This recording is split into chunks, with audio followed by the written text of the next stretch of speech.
मैं नरेंद्र कुमार सहृदय स्वागत करता हूँ। मित्रों, आज हम देखने जा रहे हैं मेडिटेशन आसन की सीरीज में दूसरी कड़ी, जिसमें हम देखेंगे अर्ध पद्मासन। मित्रों, अगर आप पद्मासन नहीं कर पा रहे तो अर्ध पद्मासन आजमा सकते हैं।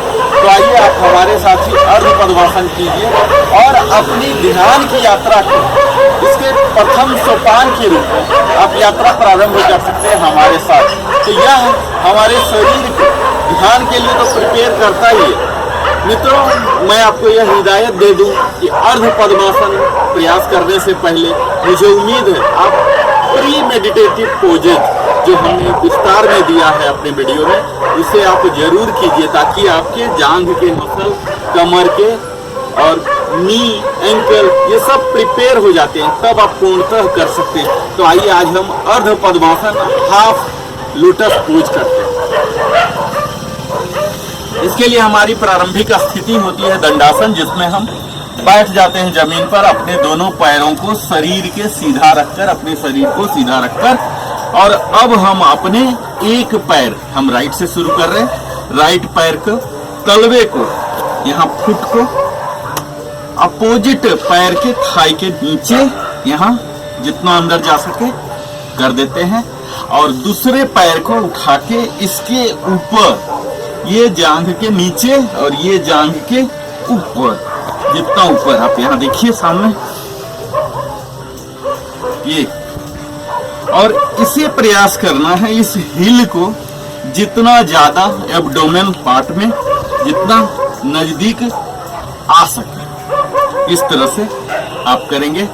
और अपने दोनों हाथों को घुटनों पर रखते हुए चिन्ह मुद्रा या ज्ञान मुद्रा में आ जाएंगे।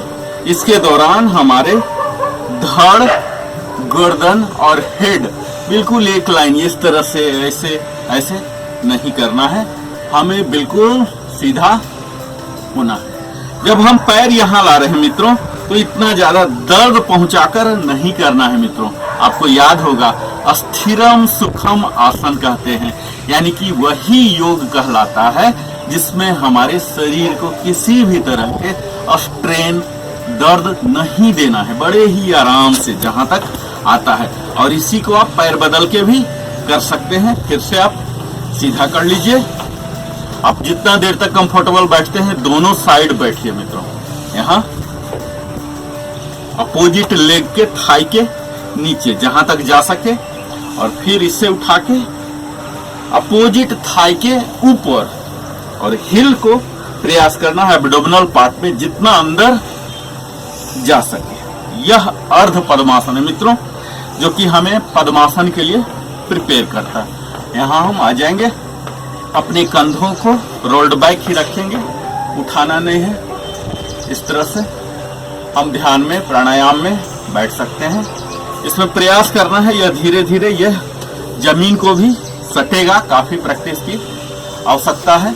इसमें पद्मासन के लगभग आप कह सकते हैं कि 30 to 40% पद्मासन के लाभ आ जाते हैं, क्योंकि इसमें हमारे फिजिकल और मेंटल बैलेंस एस्टेब्लिश हो रहे हैं। जब हम इस तरह से बैठ रहे हैं मित्रों, तो हमारे ब्लड सर्कुलेशन लोअर पार्ट में नहीं जा रहे हैं, हमारे प्यूबिक और एब्डोमिनल पार्ट में ब्लड सर्कुलेशन बढ़ जाते हैं, जिससे ये हमारे ग्लैंड्स जो हैं ये बेहतर काम करने लग जाते हैं, एक्टिवेट हो जाते हैं, जिससे हमारे डाइजेशन की समस्या समाप्त हो जाती है।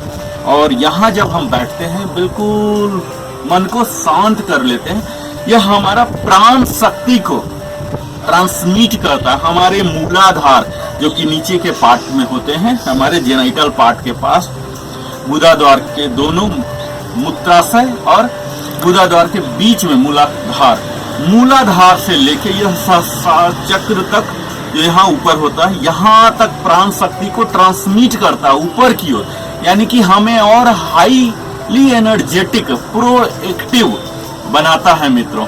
तभी हम इस आसन में बैठने के बाद अपने आप को एनर्जेटिक महसूस करते हैं। आप इसमें अपनी सुविधा के अनुसार बैठ सकते हैं।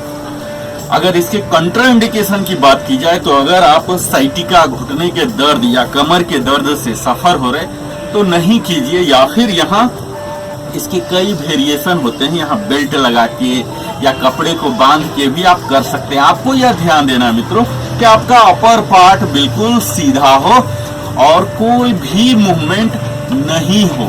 आंखें दोनों बिल्कुल बंद हो, ये दोनों एल्बो स्लाइटली बेंड, और यहाँ पर इस तरह से ज्ञान मुद्रा में हम रहेंगे। सारी इधर उधर की बात कहीं नहीं सोचेंगे, अपने शरीर पर ही सजगता को रखना, अपने अवेयरनेस को रखना है। यहाँ की हमारे दोनों पैर पर डिस्ट्रीब्यूटेड है, हमारा शरीर बिल्कुल सीधा है, हमारा प्राण शक्ति मूलाधार से लेके सहस्रार चक्र तक प्रवाहित हो रहा है। अपने नजरों को यहाँ रखना है, इस तरह से ऐसे बैठना। तो यह है हमारा अर्ध पद्मासन, जो कि उनके लिए है जो पद्मासन नहीं कर सकते हैं, और काफी हद तक पद्मासन के ही सारे फायदे मिल जा रहे। थोड़ा सा क्वांटम लेस होगा लेकिन बेनिफिट मिलेगा।